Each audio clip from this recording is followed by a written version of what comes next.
こんばんは、クリミナルです。今回の動画はタイトルの通り、凶悪犯罪者たちが残した言葉をご紹介します。その言葉の数々からは、凶悪犯罪者たちが抱えた心の闇や身勝手な欲望が見えてきます。ある犯罪者は社会のために犯行に及んだ。また、ある犯罪者は己の快楽のために犯行に及んだと語っています。人の心を読み解く手がかりは、その人が放った言葉の中にあると言います。これからご紹介する言葉は短いため、そこから全てを読み解くことは難しいと思われますが、心の闇を垣間見ることはできるかと思います。では、始めます。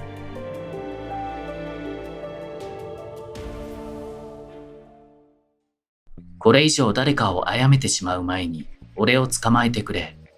俺が人間とは立派すぎる。俺はウジ虫だ。ウィリアム・ハイレンズ。3人の女性の命を奪ったシリアルキラー。壁に口紅でメッセージを残したことから、リップスティックキラーと呼ばれた。よく覚えとけ。こっちの逃げたいという欲望の方が、俺を捕まえたいという欲望より大きいってことを。シャルル・ソブラジ。インドやトルコなど多くの国で数々の犯罪に手を染めた男。ネットフリックスのザ・サーペントという作品はこの男を題材にしている。社会にはもう十分チャンスをやった。俺は狩りに行く。人間を狩りに。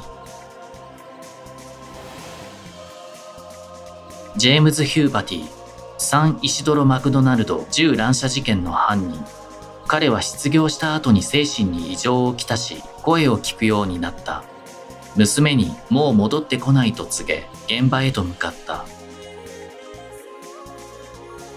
俺の人生は素手で綱をつかむようなものだった。チャールズ・スターク・ウェザー。ジェームズ・ディーンに憧れた不良。恋人を家族から引き離し、犯罪逃避行に出た。この事件の犠牲者は10人。彼は20歳で処刑された。走るんだ。今から捕まるまでずっと走るんだ。ボニーとクライド。13人の命を奪ったカップル。犯罪をしては逃走を繰り返していたが、最後は警官隊によって銃撃され、絶命した。俺たちが人生に望むのは、自分の人生を生きる自由だけだった。ティモシー・マクベイ。オクラホマシティ連邦政府ビル爆破事件の犯人。彼が仕掛けた車爆弾によって167名の犠牲者、850名以上の負傷者が出た。俺は冷静で被害妄想ではない。バカに4人もやれるか。この辺で人生を終わらせたかったんだ。川俣軍司。深川通り魔事件の犯人、主婦や子供6人を次々と刺した。当時彼は無職で覚醒剤を乱用していた。僕たちは皆生き、愛し、死ぬ運命にあるのです。ダニー・ローリング。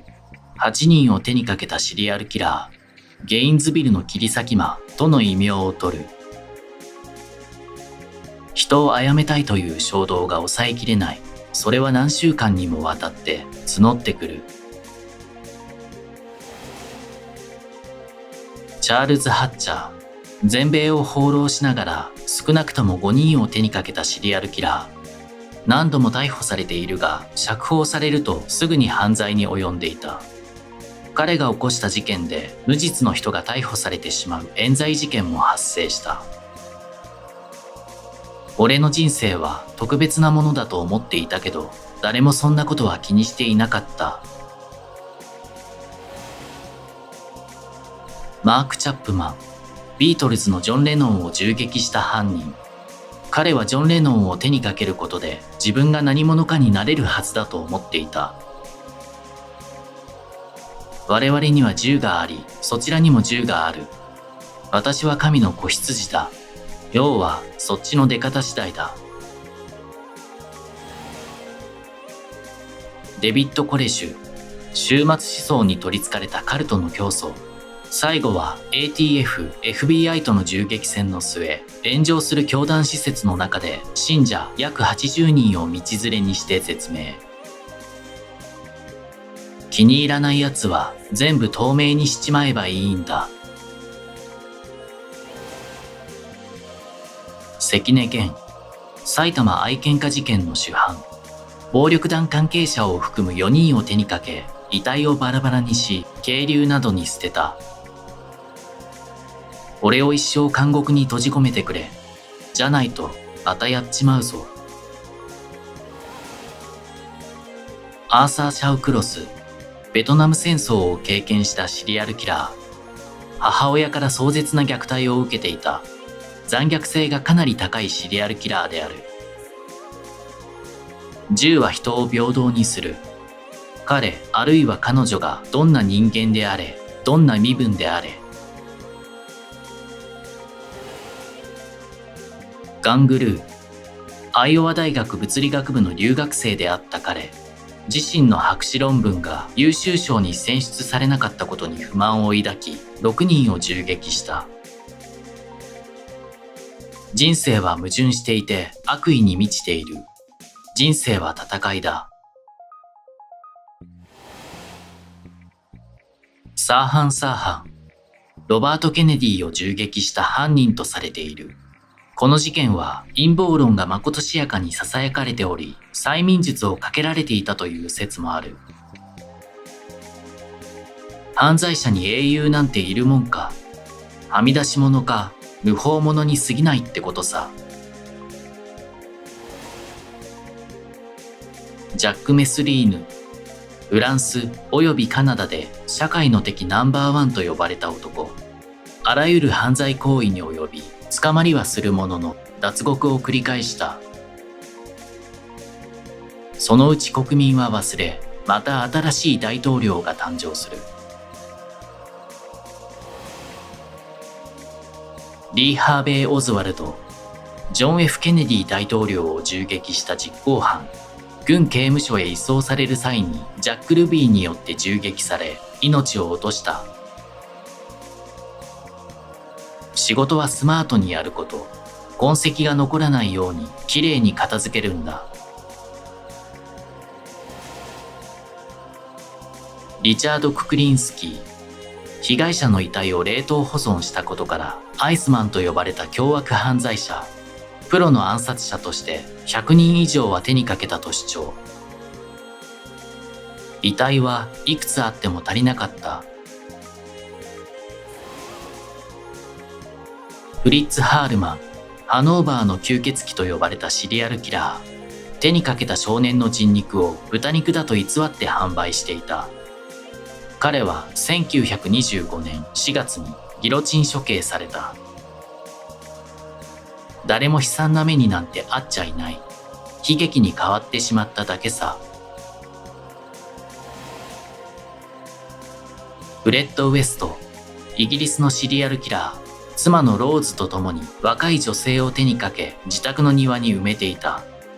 逮捕後、彼の自宅は恐怖の館と呼ばれた。奴らは全て奪う。人間の尊厳を、プライドをも全て。憎む以外に何ができるって言うんだい。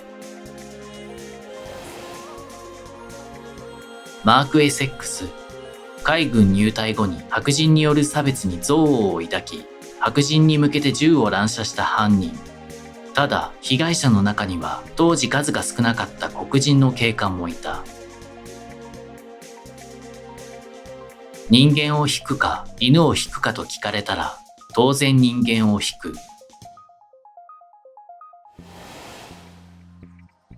ジョン・ヘイグ、イギリスのシリアルキラー。被害者の血を飲み、遺体を硫酸で溶かして完全犯罪を企んだ。彼は愛犬家であった。俺は夜はやらない。死んでいく姿を昼の光で見ていたいから。ペドロ・ロペス。アンデスの怪物の異名で知られる男。少なくとも53人の少女を手にかけた。自身は300人以上はやったと主張。僕は人間の生と死を支配したかった。地球上から人間が一人減ったくらいでどうだと言うんだい。テッド・バンディ。少なくとも20人以上の女性を手にかけたシリアルキラー。最後は電気椅子で処刑された。悪いと思って行われる犯罪は存在しないのです。永山則夫。盗んだピストルで連続銃撃事件を起こした男。幼い頃は極貧生活を送り、ネグレクトを受けていた。事件当時19歳だった永山。それから21年後に極刑判決が下った。もう一度やり直せと言われたら、今度はただの押し込み強盗にするよ。リチャード・スペック。一晩で8人の学生看護師を手にかけた。当時24歳のスペックには計41回の逮捕歴があった。知能は低かったがプライドは高かった男。俺は死後の生のために奴隷を増やしている。ゾディアック。未解決であるゾディアック事件の犯人。犯行後に犯行声明文を送りつけたことから劇場型犯罪の一つとして有名である。俺はできるだけゆっくりやるのが好きなんだ。ジェラルド・スタノ。娼婦をひどく憎んでいた潔癖症の男。酒や薬物で女性を誘い出し犯行に及んでいた。彼は女性にモテなかったので暴力で支配した。人生は生きるに値しない。チャールズ・ホイットマン。母親と妻を手にかけた後にテキサスタワー乱射事件を引き起こした。犠牲者14人、負傷者31人。僕は麻薬中毒に陥りました。でも毒を飲むのは僕ではありません。グレアム・ヤング。毒物の魅力に取りつかれた男。まず家族に毒物を投与し始め、職場の同僚にも毒物を投与した。ヤングは人を愛することはなく、ひたすら毒物を愛した。ありがとう。これで私は天国に行ける。あんたたちは地獄で腐るがいい。アイリーン・ウォーノス。女性のシリアルキラーで劣悪な家庭環境で育った。娼婦であった彼女は次第に男性に憎悪を抱き、7人の男性の命を奪った。目標に目を据え、撃て。怪我をさせるんじゃない。確実にやるんだ。ジュリアン・ナイト。メルボルンのホットルストリートで銃を乱射した男。陸軍士官学校に入学したが、同僚を刺して退学になった。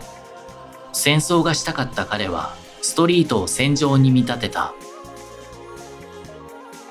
極刑になることはない。だって、私は優しい。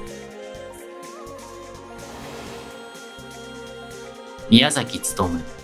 4人の女児を誘拐して手にかけ、遺族に女児の骨や歯を送りつけた。彼の逮捕後にオタクに対する偏向報道がなされた。俺は精神異常やない。道徳と善悪をわきまえんだけや。梅川明義。大竹市強盗事件や三菱銀行で人質を取った事件を起こした男。幼少時代を極貧の中で過ごし、悪事を働くようになる。金欲しさに犯罪を繰り返し、ついには人質を取った事件を起こした。どうしてもやらなきゃいけなかった。俺の血は毒されていて、どうしても血が必要だった。リチャード・チェイス。アメリカのシリアルキラー。被害者の血を飲んだことからサクラメントの吸血鬼と呼ばれた。列車がぶっ飛ぶ光景を想像すると私は興奮する。実際にやった時は強い快感を覚えた。シルベストル・マトゥーシュか。鉄橋の上に地雷式の爆弾を仕掛け列車を爆破した。列車が爆発する光景を見ると興奮する異常性欲者であった。病気になってからの自分は砂漠か敵地にいるような感じでした。問い6つを。問いは結核の兆候があったことで徴兵検査で不合格となった。また村の女性複数人と関係を持っていた問いはその女性たちから避けられたことで恨みを持ち凶行に及んだ。私は正直者として知られています。目的が金ならば約束は必ず守る。アルカポネ、アメリカの有名なマフィアで若い頃からマフィアの下働きをしていた。彼は禁酒法時代のシカゴで酒の密造、販売をし財を成した。頬に傷があったことからスカーフェイスと呼ばれていた。どうやって人を苦しめるか、次から次へとアイデアが湧いてきて実行するのが追いつかなかった。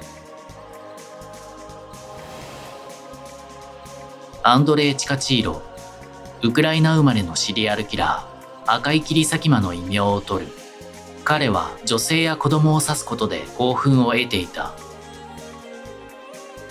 死の恐怖の前では人はどんな苦痛にも恥辱にも耐えられる。本当にどんなことにでも喜んで応じてくれる。ジェラルド・シェーファー、保安官という立場を悪用し犯行に及んだシリアルキラー。恐怖に怯える女性の顔にひどく興奮する男だった。最後は刑務所で囚人に刺され命を落とした。私はどんな時でも子供を憎いと思ったことは一度もありません。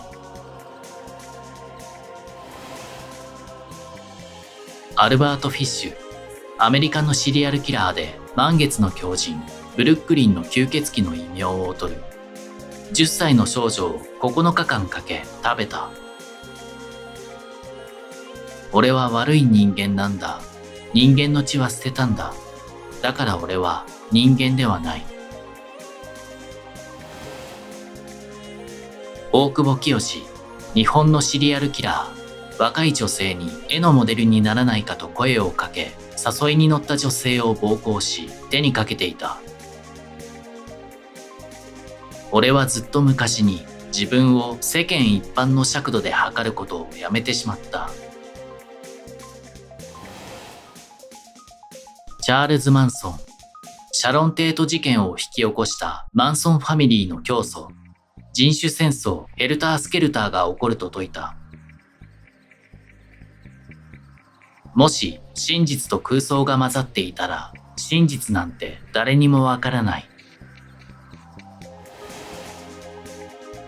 メアリー・ベル、友人と共に幼児2人を手にかけた。最初の犯行は自身が10歳の時、彼女は23歳の時に釈放され、後に自伝を出版した。涙なき幸福はなく、死のない人生はない。私がお前たちを泣かせてやろう。ルシアン・スタニアク、赤い雲と呼ばれたシリアルキラー。女性が運転する車が母親と姉をひいてしまい、母親と姉が帰らぬ人となってしまったことで、女性に対し憎悪を抱いた。世の中をちょっときれいにしよう。ピーター・サトクリフ、13人を手にかけたシリアルキラー。ヨークシャー・リッパーとの異名を取り、主に娼婦を狙った。神よ、俺は人間を殺めるのが待ちきれない。エリック・ハリス、コロンバイン高校銃乱射事件の犯人、ディラン・クレボルトと一緒にトレンチコートマフィアを結成し、犯行に及んだ。サタンに自分の魂を売り渡したことには全く後悔していない。サタンと契約したからにはキリストの愛など毛頭信じない。ウエストリー・ダット、悪魔と契約を結んだペドフィリア、3人の子供を誘拐し拷問を加え、その様子を写真撮影した。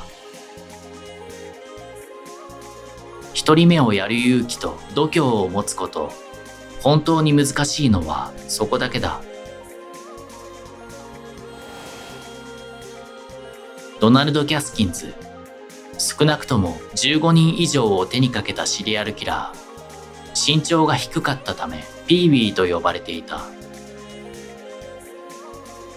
バラバラになった彼らこそが本当の仲間だと感じられた。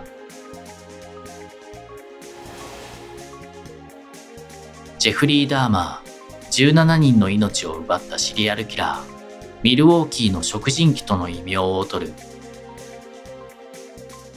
体や首を持って逃げるわけにはいかないので、一番思い出の多いところを切り取っていったのです。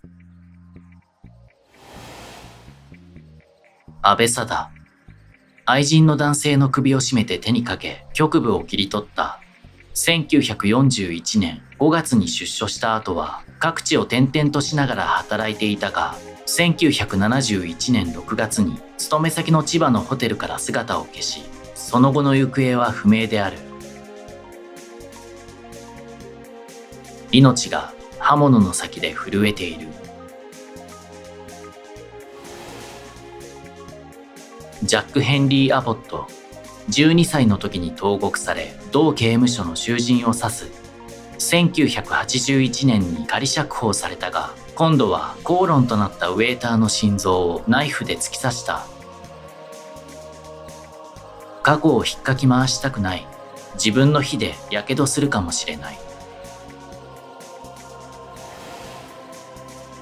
エド・ゲイン、墓から何体もの遺体を掘り起こし、それで家具などを作っていた男。